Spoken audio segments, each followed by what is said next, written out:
大家好，好久不见。近期对 ChangeX 这款工作流进行了大幅优化，这次带来 V2 版本。新版本加入了构图功能以及更多控制手段。早期的版本由于功能增加导致工作流过于臃肿且效率不佳，所以中间花了些时间思考如何简化流程，同时也通过自制节点来缩短处理路径，最后也算是成功瘦身。V2 在提供更完善功能以及更好的出图效果的同时，减少了节点的数量以及文件体积。以下我先简单介绍一下这个工作流的功能特性。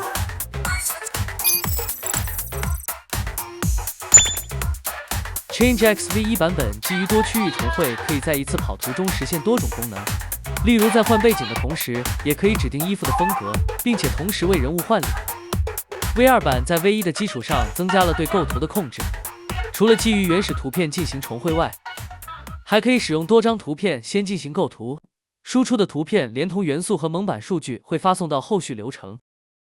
你可以选择创建新构图，或者仅使用原始图片，接着通过区域分割来指定重绘区。V2 版也重建了区域分割模块，对于区域的选择和编辑会更方便。根据指定的区域，可以选择是否上传参考图来进行风格迁移，也可以单纯使用提示词来生成区域内容。如果是两者同时使用，则能够更准确的生成。除了控制内容，还可以通过 ControlNet 来控制元素的位置、大小以及形状等等。V2 版在 ControlNet 的预处理图编辑上做了进一步的完善，以便于更好的控制构图。V2 版依然使用 SDXL 模型来生成初步构图，因为 XL 模型有着丰富的资源和更好的可控性。在 SDXL 流程结果基础上，使用 Flux 模型进一步优化，可以获取更高质的画面。最终使用分块放大的方式来增强细节以及生成高清大图。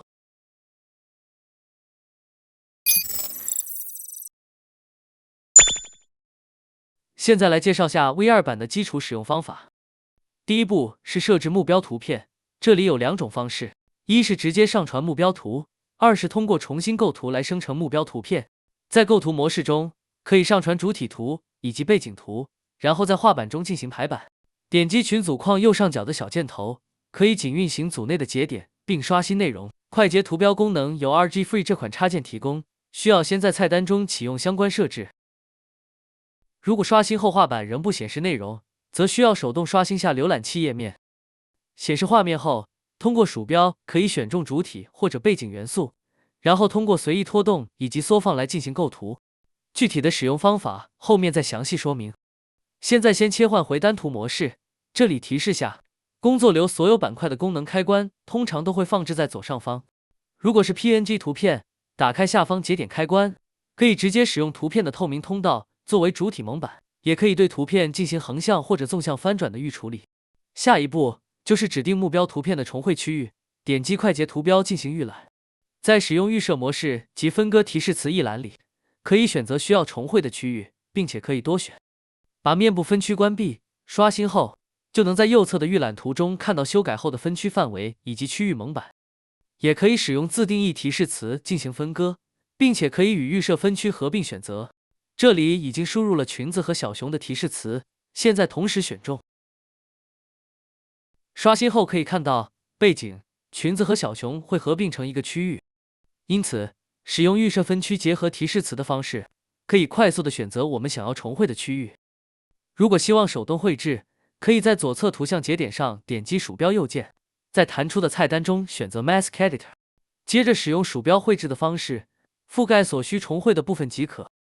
注意的是，当工作流检测到存在手动绘制的蒙版时，会自动替换前面使用预设及提示词获取的分区。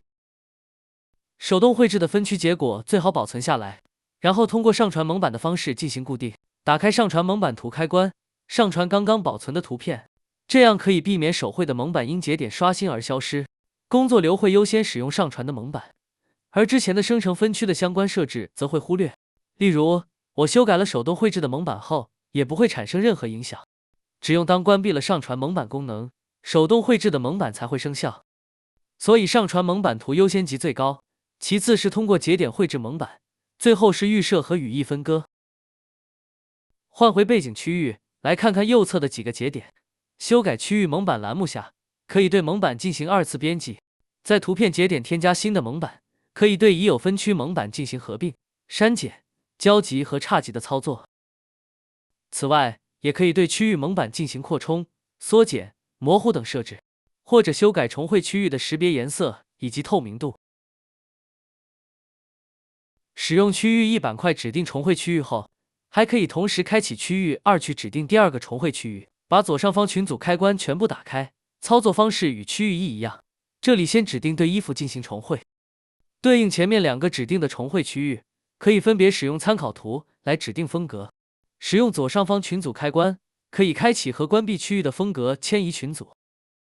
上传参考图节点可以开启自动抠图功能，或者设置使用 PNG 图片。强度变化方式请对照左侧说明，不同方式下迁移的变化以及侧重点会有所区别。下面是设置风格迁移的强度，数值越大，生成图片的风格及构图越接近参考图。下面群组对应着区域2，同样可以指定参考图，以及单独设置风格迁移的变化方式和强度。如果打开了自动抠取主体，则会去除背景，并且裁剪掉多余的部分。区域2指定的是小女孩的衣服区域，参考风格图是一张中国风人物，穿着古装。实际上，我们只需人物的衣服部分作为参考即可。绘制蒙版选出衣服部分，文字图标尽量避免出现，然后保存。如果使用手动绘制，就需要关闭自动抠图，不然会替代绘制的蒙版。尽量减少干扰，可以避免反推时生成无关的提示词影响结果。接下来就是为图片设置提示词，首先是全局提示词，一般简单描述下主体即可，因为工作流会对主体进行反推，然后合并到全局提示词里。这里说的主体是指目标图片中的非重绘区域。最底下的是反向提示词输入框，右侧2个群组可以单独为区域指定提示词，以及设置提示词和 CtrlNet 的控制强度。区域提示词只会对前面指定的区域生效，也就是下面预览图中绿色的部分。通过预览节点检查反推出来的提示词，如果不准确，则在输入框中手动输入。这里我只需要保留反推词中关于衣服的描述即可。使用输入的提示词后，可以关闭自动反推。下方是 CtrlNet 监控及设置群组，可以监测目前 CtrlNet 的强度分布以及所使用的预处理图。左侧有目前使用的 CN 模型列表，可以根据需要开启和关闭。当关闭模型后，右侧的预处理图预览节点会提示该模型已关闭。深度图和线稿用于控制构图，这里提供了多种应用方式，可以很方便的进行切换。中间的强度分布图展示的是目前 CtrlNet 对不同区域的影响强弱，越亮的区域控制越强，越暗的区域控制越弱。通过调节上方的强度控制节点，可以改变 CtrlNet 的区域强弱。调整后刷新下群组，就能看到当前的强度变化。打开强度分布图下方的群组开关，还能进一步对强度图进行编辑。例如希望屏蔽某一块区域的 CN 控制，手动绘制下蒙版，生成蒙版后保存下，然后使用上传蒙版节点进行固定即可。像这样，黑色区域意味着这一块将不受到 CN 模型影响。关闭群组则取消屏蔽区域。下一步来到 SDXL 流程板块，首先 SDXL 流程有单独的开关，可以开启或者关闭。全部关闭后，则直接跳过 SDXL 流程，而进入后续的 Flux 流程。这里可以设置生成图片的最大边长和图片张数，以及是否使用2次采样。下面是配置 Checkpoint 模型和 LoRa 模型，以及设置采样参数。下方还提供区域的 LoRa 开关，可以为不同区域分别应用 LoRa 模型来更准确的生成内容，或者进行风格混搭。接着是种子节点，可以切换不同种子来进行抽卡。一致性设置是针对保留区的，一个是控制整体的还原强度，另一个主要是对风格和颜色进行加强。回贴还原是利用蒙版剪裁原图后回贴到生成图片上，这样可以保证原图保留部分的细节不改变。色彩修正作用是根据生成的背景色调来调整回贴部分的颜色，让整体色调更加统一。现在看下 SDXL 流程生成的图片效果。SDXL 流程主要目的是获取初步的构图，目前使用了 Lightning 模型，4到6步就可以生成图片，但是出图质量相对差些。不过没关系，后续会使用 Flux 模型进一步优化，但首先需要确定构图以及细节方面没有太大问题。使用回贴后，从面部这部分的保留区域的细节可以看出，与原图完全一致。通过切换种子，可不断生成相似但细节又有所不同的画面。现在背景使用了加强景深以及镜头模糊的提示词，去让远景虚化。如果想进一步加强景深效果，可以把有关的提示词复制一份到全局提示词内，可以起到一定的叠加增强效果。保留区域还原强度设置对于还原主体有重要作用，数值越高，主体细节及边缘还原越好，但是数值高会减弱融合效果，直观感觉就是画质会下降。降低数值可以提升画质，反过来对于主体的重绘会增多，边缘控制力也会减弱。仔细看，降低还原强度后，主体边缘出现了颜色不一致的情况，这就是重绘过多造成的。另外，头发反光区域与背景的融合过于生硬。来到区域分割板块，使用2次修改的方式为头发部分增加重绘区域，这样就可以对不自然的部分进行重绘。头发区域由于受到 CN 控制，即使重绘也不会产生过多变形。重绘后，头发丝的部分可以完美的和背景进行融合了，即使切换种子也能生成稳定效果。接下来解决区域边缘问题，这是由于回贴的原图与生成图片差异较大造成的。在工作流下方的功能群组内，可以对回贴部分的蒙版进行调整。通过对蒙版进行缩减以及模糊，可以让回贴区域的边缘自然过渡。右边的预览图可以观测回贴结果，现在边缘过渡就比较自然了。在为了提升融图效果而产生明显的边缘差异时，可以用这个方法去修复。确定构图以及细节后，就可以进行下一步的 Flux 优化流程了。打开流程开关，开关里面的群组需要全部打开，目前不需要换脸，换脸群组保持关闭即可。接着设置 Flux 相关的模型以及采样参数，新增了 Redux 模型应用选择，可以选择是否以前面的生成图或者区域参考图来配合 Redux 模型来提高画面的一致性。不过这里并非使用上下文的方式去进行局部重绘，这个工作流并不专注于生成一致性内容，所以这里更多作用是提升风格和元素的生成效果。假如 Flux 优化时使用了较高的重绘值，会导致构图不一致，这时可以打开 CN 控制去固定构图。不过需要注意，加入 CN 控制模型后，会对显存要求较高，需谨慎使用。接着是种子节点以及优化设置。在这个控制组合中，右侧是强度预览图，虚的部分表示重绘程度高，实的部分表示重绘程度低。左侧可以控制整体以及保留区域的重绘强度，通过刷新预览图可以直观看到修改结果。底下的蒙版调节可以调整重绘区域的范围以及边缘过渡，适当增加边缘模糊，可以让区域间的过渡更加自然。经过 Flux 优化后，画质明显提升了不少，画面变得更加干净通透，空间感也会增强。最后就是使用高清放大流程进一步提升画质以及增加细节。打开放大流程开关，下面是模型和采样设置，这里使用了 Turbo 模型，可以提高出图的速度。放大流程同样有独立的种子控制，下面可以设置放大的倍数和重绘程度。这里有一个保留区域重绘开关，打开将不会重绘保留区域的内容，避免重绘后不一致。放大流程使用分块放大的方式，所以能够生成更多的细节，让画面更加细腻和真实。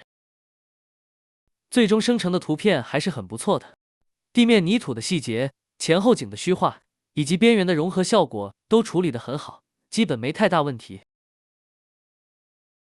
当设置好一套流程后，后续只需更换下背景图以及调整下提示词，就可以轻松变换不一样风格的场景。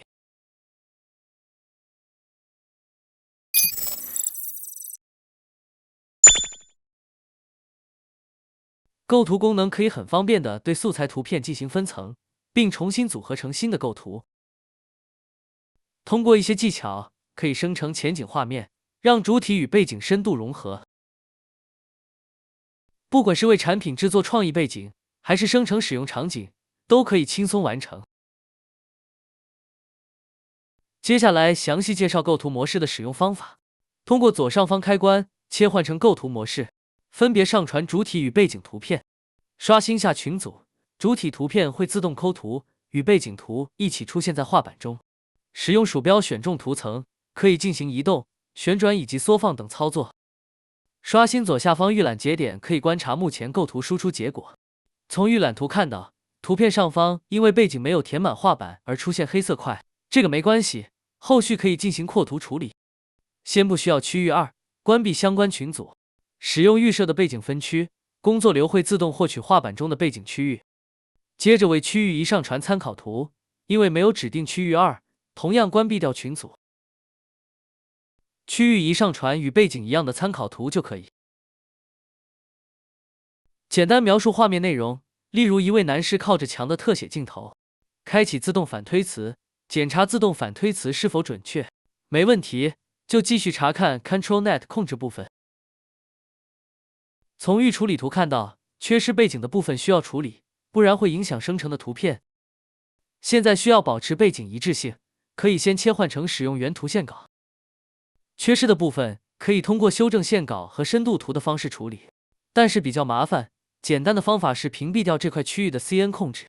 打开强度分布图下方的排除控制区域群组开关，点击右侧小箭头快速跳转。在大图上打开 Mask Editor 绘制蒙版，把缺失的区域覆盖住。刷新下群组，就可以看到绘制好的蒙版图片。保存下来，上传到右侧的上传蒙版节点进行固定，以免绘制的蒙版被错误刷新。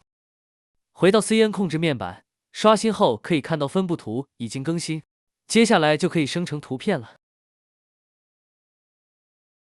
现在背景进行了重绘，可以看到与人物能够很好的融合在一起。在维持构图的同时，身体与墙面接触的部分生成了自然的光影。再经过 Flux 优化以及放大，能够进一步提升画质和细节，从而生成真实的照片效果。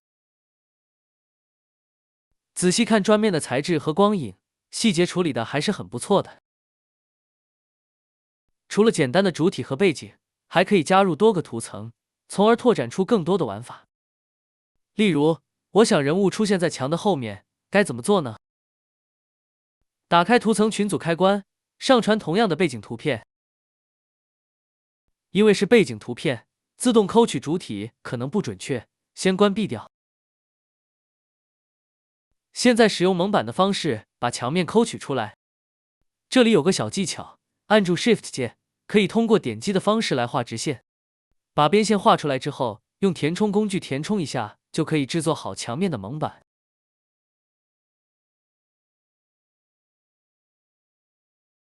刷新画板，这时能看到新添加的图层。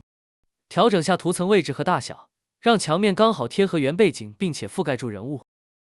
这时再次选择人物时，发现被上面的图层的选择框挡住了，可以打开左侧小节点的开关，开启 Precise Selection 后，就可以避免被选择框挡住。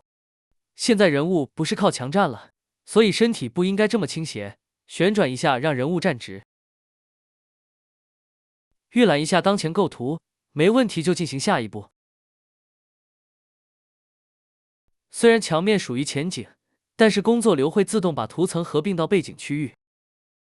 刚刚绘制墙面蒙版时，有一些小缝隙没有填充好，稍微扩充下蒙版，一些微小的缝隙和杂点就会被覆盖。跑图时不需要完整走一遍流程，先确定 SDXL 生成效果后，再进行后续流程。把 Flux 相关流程先关闭掉，再运行工作流。目前已经生成了不错的效果，不过人物与墙面的过渡还是略显生硬。回到区域分割板块，在过渡的地方增加重绘面积。这里选择添加蒙版的方式进行合并。保存下蒙版进行固定，避免丢失。增加的过渡区域会收到 CN 模型的引导，因此能够正确生成内容。观察生成后的图片，挨着墙边的衣服和头发会生成了一些光影效果，看起来更加真实。对比图片，右边经过过度处理的人物与墙面的层次感会更加分明。打开 Flux 优化以及放大流程，生成最终的效果。墙面的细节、镜头的虚化都不错，人物在墙面会留下阴影，以及人物与墙也有一定的距离感。接下来继续分享一些构图方法和技巧。添加图层后，如果需要调整图层位置，例如我希望女生站在男生后面，可以通过图层群组左侧的开关调整顺序，选择将图层移置于主体之下。调整顺序后，元素会被打乱，重新调整下构图。由于重绘区域不只有背景了，所以我们把草稿图下载下或者复制到剪裁空间，使用草稿图直接作为参考图，其他的就按步骤来。这时，图片虽然加上了人物，但是长相、衣服都变了。需要维持一致性，可以把女生的一部分作为保留区域。对蒙版进行2次编辑，绘制人物区域蒙版，覆盖一些主要特征即可。注意边缘需要预留一定范围，以便于更好的融合。同样的，最好对绘制的蒙版进行固定，这样既保持了一致性，又可以获取不错的融合效果。适当增加蒙版边缘模糊，可以让过渡更自然柔和。这是最终优化和放大后的效果。如果原图人物风格更一致，或者姿势上更契合的话，效果会更好。通过前面介绍的方法，也可以轻松的把产品和场景相结合。例如这个场景中，想让瓶身的一部分沉入水中，可以通过图层去获取背景中的水花元素，沿着前面的水花描绘出大致轮廓，然后进行填充。在画板中把图层中的水花对齐背景。参考图和提示词设置按步骤进行即可。来到 CN 控制板块，前面介绍过，对于背景的扩图，可以屏蔽掉缺失区域的 CN 控制。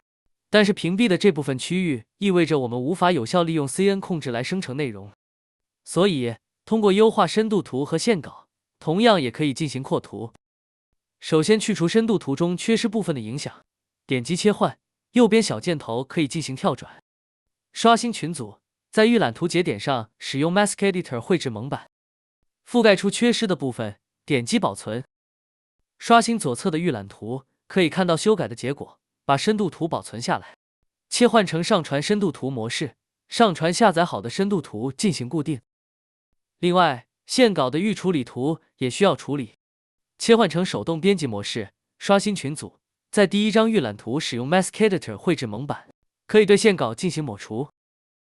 刷新预览保存结果，同样切换成上传线稿模式，上传刚刚保存的线稿。回到 CN 控制板块查看修改结果，没问题就可以生成图片了。同样的，先使用 SDXL 生成初步构图，期间也可以多刷图挑选下，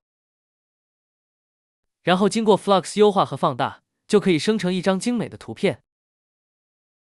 瓶子不仅完美融入水中，水波表面还自然生成了倒影，溅起的水花细节满满的，很有质感。除了使用图层的方式生成前景内容外，还可以使用区域的方式。现在为一款耳机产品设计海报图，首先使用最基础的流程，设置好背景区域、参考图、提示词及 CN 控制。其中提示词我加入喷溅、速度、激情和节奏感的描述词。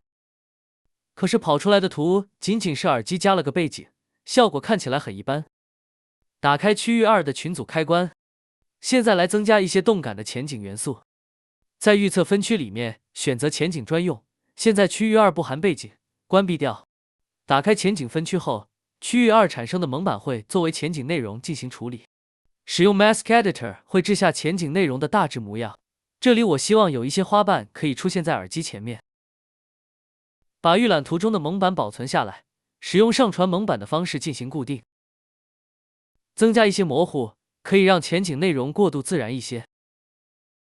检查 CN 部分，前景应该是位于耳机前面的，所以目前深度图不准确，需要优化。来到深度图编辑群组，底下可以调节前景部分的明亮度，正确的前景相对于耳机应该更亮些，提高前景亮度直到超过耳机的部分。现在可以了。提高区域2的 CN 控制强度，加强深度图的引导。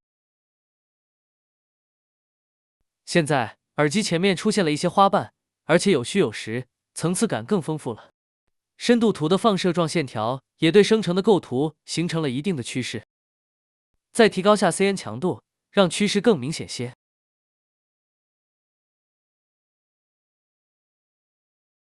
最终使用 Flux 进一步优化以及放大，就能够制作出一张不错的海报素材。再配上点文案，例如绽放的音乐，这样主题就更加明确了。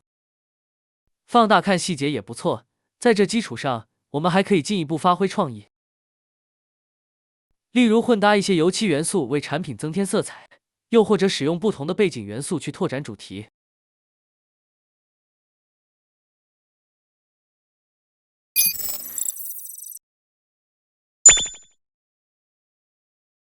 接下来说说如何使用模型和提示词切换风格，以及配合线稿和深度图去完成创意构图，从中可以进一步了解工作流中不同模块之间的作用。工作流生成的图片是多个模型共同作用的结果，影响画面的因素很多，包括模型的选择、参考图和提示词、深度图和线稿等等。想要生成理想的画面，就需要各个环节有效配合，所以了解每个因素的作用至关重要。例如，我希望生成插画风格人物，可以加入插画以及动漫风格之类的提示词，同时复制一份给区域，可以更明确的进行引导。这里需要注意，反向提示词也要避免与风格冲突。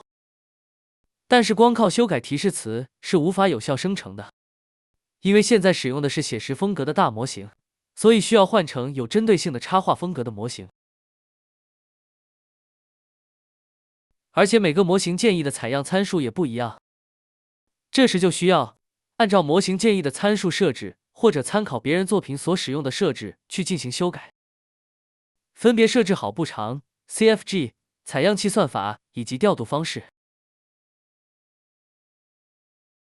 左侧是采样结果，已经完全切换成插画风格，右侧还是原图的人物，这是因为打开了回贴还原，关闭掉即可。同样 ，Flux 优化时也要把回贴功能关闭掉。在 Flux 优化流程中，我们可以控制不同区域的重绘强度，因为不需要还原原图写实的人物，这里对保留区域的可重绘空间就很大了，可以设置高些，具体什么数值合适，就需要根据生成效果再去调整。刷新预览图可以直观看到保留的部分减弱了。加大重绘后，人物部分更加细腻了。重绘次数越多，面部特征越不明显。如果我想更符合原本人物，该怎么办？在 Flux 优化流程里，打开换脸功能，接着开启区域2来指定面部范围，选择预设的换脸模式，然后打开区域2风格迁移群组，为面部指定参考图，使用原图人物即可。这样可以在 Flux 流程中同步进行换脸，或者把图片保存下来，使用局部重绘的方式进行换脸，上传风格重绘后的图片作为目标图片。同样选择面部分区以及指定区域参考图，区别在于小范围局部重绘可以不需要使用 SDXL 流程，因为并不需要控制构图，点击关闭掉。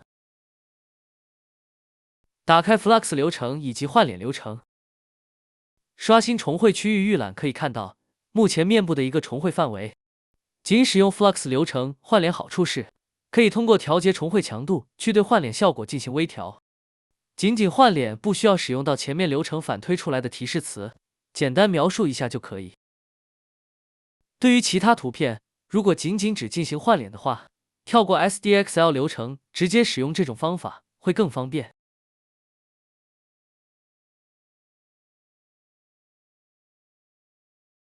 有时在使用风格差异较大的参考图时，会发现实际生成的效果并不理想。例如迁移类似机甲风格的服装到人物上时，出来的图却完全没有机甲的感觉。这时检查 CtrlNet 控制环节，可以发现生成结果受到了线稿的限制。查看 CN 部分出来的图片，衣服的构图和线稿很接近，说明受到线稿的引导。切换成手动编辑线稿模式，点击右侧小箭头跳转到对应的群组。这里有2个桥接图像节点，在第一个节点使用 Mask Editor 绘制蒙版，可以对线稿进行抹除。在这之前，先把下面去除背景线条开关打开，先自动抹除背景部分内容，把限制画面的线条给抹除掉，例如衣服上的纹理、褶皱等等。点击右上角箭头刷新一下群组，在第2个桥接节点上可以绘制线条进行修补。右侧的大图可以预览及确认修改结果，这时最好把修改好的图片保存一下，然后切换成上传线稿的方式来固定线稿。因为仅仅依靠节点蒙版，很容易会因为前置节点刷新而重置。由于本身已经是线稿，底下的预处理开关可以关闭掉。查看 CN 监控板块，深度图也对构图有一定影响，不过在细节方面影响较小。重新生成的人物、衣服和体型都发生了变化，不过风格还不是我想要的。检查提示词发现自动反推出来的不太准确，改成手动输入的方式，尽可能准确描述风格和细节，能够更有效的生成内容。通过调整线稿以及修改提示词后，就能准确生成类似参考图中机甲风格的服装。现在关闭背景区域的风格迁移以及 CN 的深度图控制群组。这里先关闭深度图，仅保留 Open Pose 和线稿去引导构图。去到刚刚上传线稿的节点，如果安装了 Photopea 这款插件，可以直接用它来编辑图片。这是具有 Photoshop 功能的一款插件，能够方便对图片进行编辑。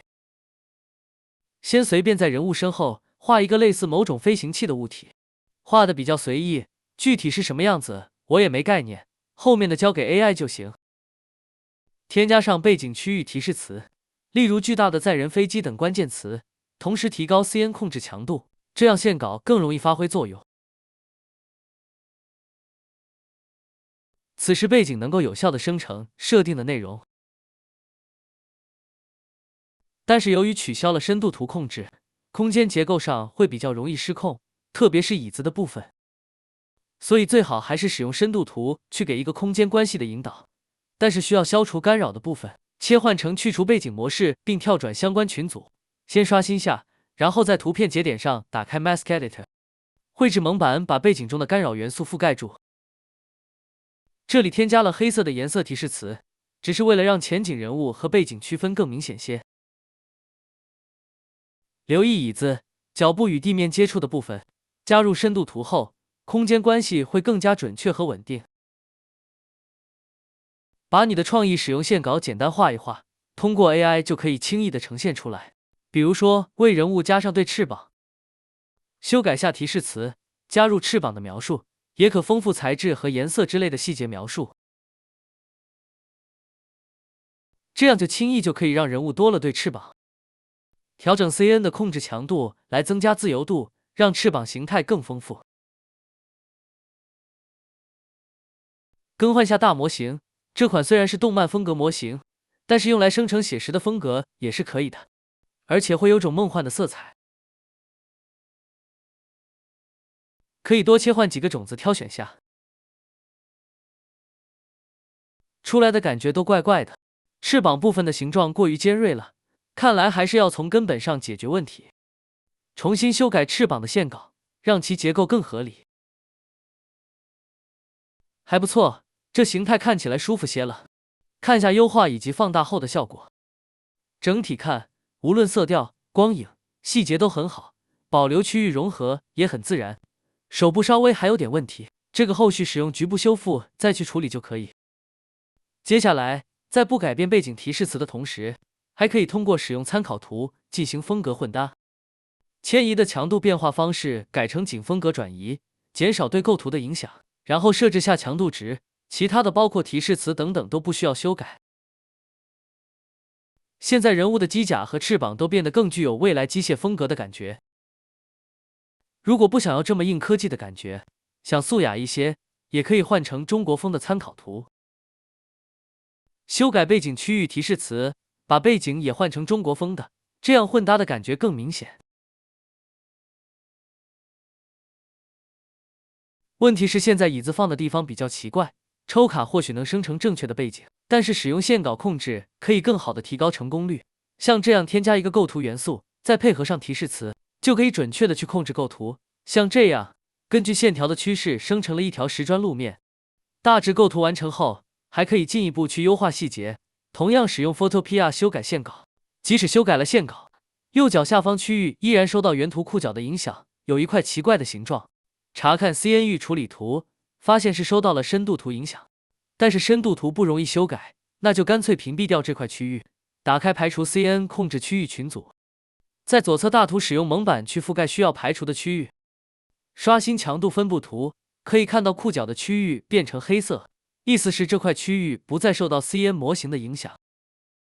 重新生成图片后，现在右脚小腿旁边不会再出现奇怪的形状了。仔细看，后面一角还需要优化下，这个使用线稿或者局部修复处理都可以，现在就先放在一边。接下来说说如何提升细节。当整体画面的构图确定下来后，可以先把图片保存下来，然后把图片上传的线稿图节点再次生成线稿。打开线稿图域处理开关，重新生成线稿，这样能获取细节更加丰富且准确的线稿图。在深度图上传节点也上传一份，同样可以获取细节丰富且准确的深度图。明显看到衣服上的细节变得更加的丰富。同时这样做还有一个好处是，即使更换种子，依然能维持构图的一致性。最终经过 Flux 优化以及放大，就可以获得一张高质量的精美图片。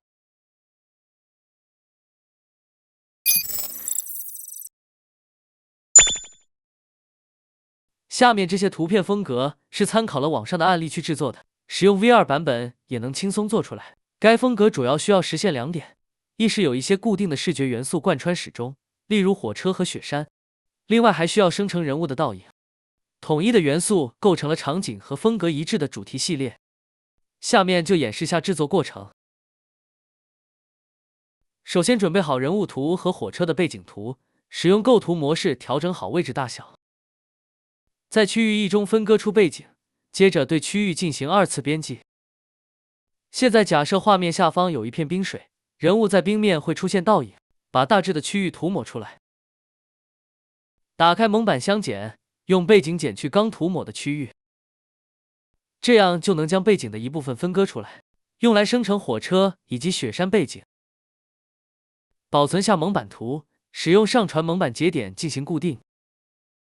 开启区域2的群组，用同样的方法来分割出下半部分的背景区域，用来生成水面和倒影。现在区域2的风格迁移群组没有打开，因为可以通过提示词来生成水面和倒影。对应区域1，上传一张雪山的参考图。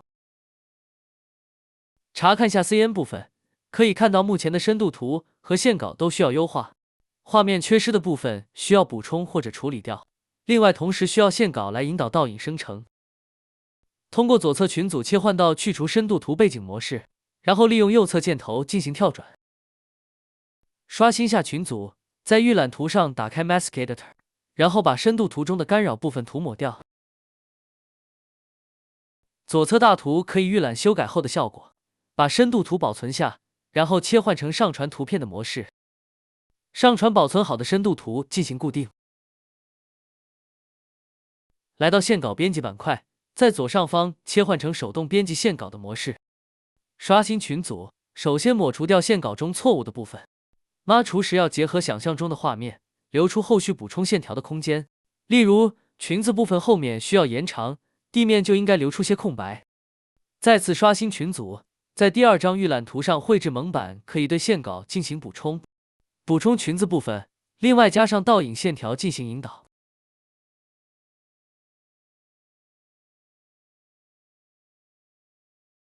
还可以利用线稿去引导雪山的形状，以及指定水面和地面的分割线位置。刷新右侧大图，保存修改好的线稿，然后切换成上传线稿模式，上传图片进行固定。刷新 CN 控制群组，检查预览图，没问题就进行下一步。全局提示词部分，我加入了对背景内容的详细描述，这样有助于更准确的引导。打开主体反推词，工作流会自动加入对人物的详细描述。区域1自动反推词会根据雪山的参考图进行反推，所以需要手动补充对火车部分的描述。区域2手动输入了蓝色湖面以及倒影的描述，因为没有参考图，所以即使开启了反推，也不会获取任何提示词。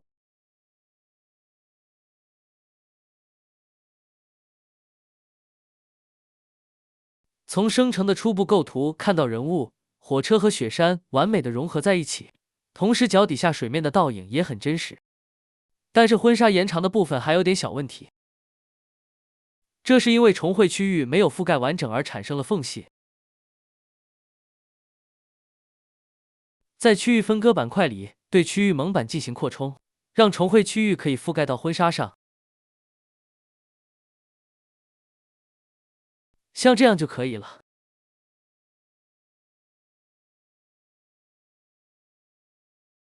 重新生成的图片已经没有任何问题了，看看高清放大后的效果。